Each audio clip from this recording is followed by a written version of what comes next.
creative quickie for you today. I'm going to show you how I make tabs for my journal that look like this. So that's just a plain black one that I've put some alphabet stickers on. Now there are tabs you can buy, tab punches you can buy from Stampin Up, but they were retired quite a long time ago and they sell for about £30 on eBay. So unless you're made of money, you're going to struggle to find one. I decided to kind of make my own hybrid sort of tabs and it's working. So here's what I'm using. I'm using a circle punch and I don't know how many centimetres it is. So I'm just going to check. I think it's about 6 centimetres. Let me find my ruler for you and measure it across the middle. It's a 5 centimetre punch. So what's that in inches? 2 inches, 2.5 inches, something like that. And I've also got this square ornate punch, which is 4 centimetres across. But it doesn't really matter how big it is. It's the shape of it that's important. What you need is that part. So any ornate square punch with that kind of shape will do. So it's got to have a pointy bit in the middle surrounded by a scoop and a roll. Okay, so a point, a scoop and a roll.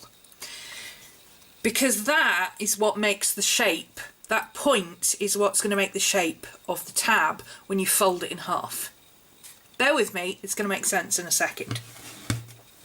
So I'm using orange for August. Let's find some orange paper. Oh, I like that. Oh, let's use that one. So these punches, I like these ones that have got open bottoms to them because you can put your paper in and you don't have to guess where you're punching. And you can get it right up to the edge of the paper so you waste less paper, which is always good. So there's our circle. That's what we're going to start with. Is that pretty paper? It's like orange, copper, shiny.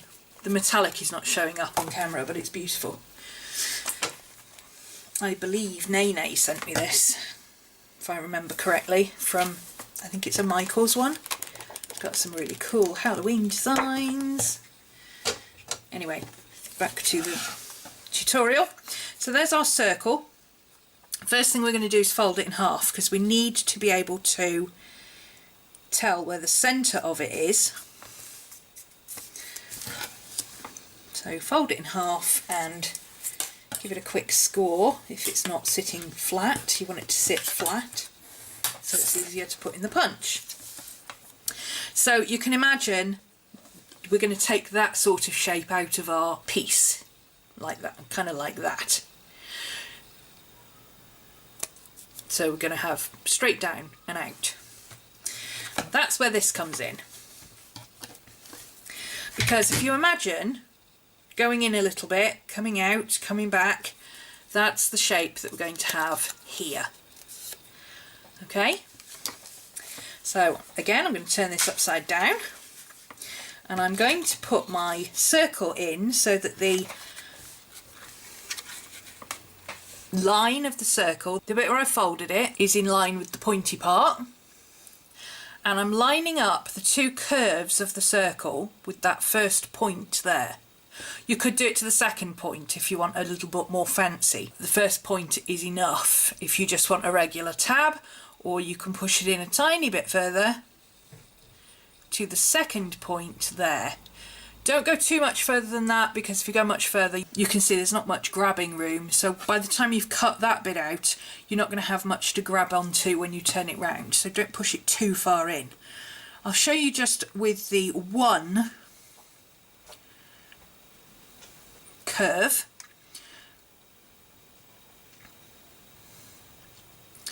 Sorry, it's tricky because of the way I'm filming it. Let me get it straight and then I'll show you. So you can see here I've got my bend in my card lined up with that point, and then it scoops in and back out and round, and there's a point here which I've got the circle lined up to, and there's a point there. So just hold it in place there and punch, and you should end up with this little bird kind of shape. Now what we're going to do is turn it around and do it again. So that's what you've got on one side. Turn it around, pop it in. You can see what I mean about you won't have much to grab onto once you've cut out the section. So line up the centre with the line and the edges of the circle with those 2 points, and cut it out. So now you've got two little birds. That's the shape you've now got. So when you fold it in half, you've got the fold, the curve, the swoop and the tab. Now if you use the second of the two curves, so I'm just going to punch one side of it to the second curve, which is a little bit tricky. You have to be careful with how you hold it.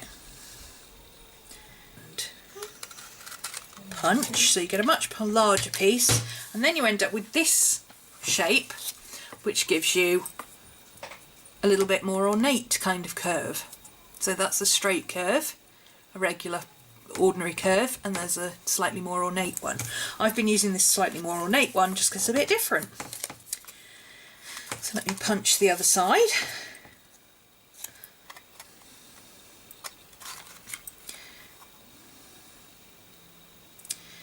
Push it into place, line it up, and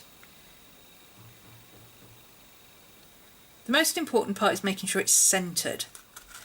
How far through across the circle it is, it doesn't really matter that much as long as it's centered, because when you fold it in half you want it to meet. So that one is perfectly centered and that one not so perfectly centered, but by the time you've stuck it to a page and it's sticking out of your thing like that, you're not going to notice that they don't perfectly match up.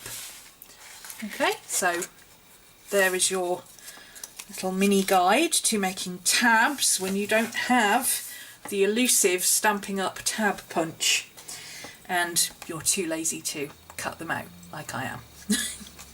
So that's a 5cm circle punch. You can use a slightly smaller one, and you want a square ornate punch that has this very distinctive point in the middle with a swoop and a curve. As long as it's got that swoop and curve, and you can see it on the bottom of the punch so that you know where to punch it out from, everything will be fine. This particular punch is by Little B and it's just called a decorative flourished square. And most of the ones that I found are called flourish squares of some sort. There are various different ones. This just happened to be cheap and in my country. This one is a regular woodware 5cm circle. So I hope you found that useful, and happy tabbing.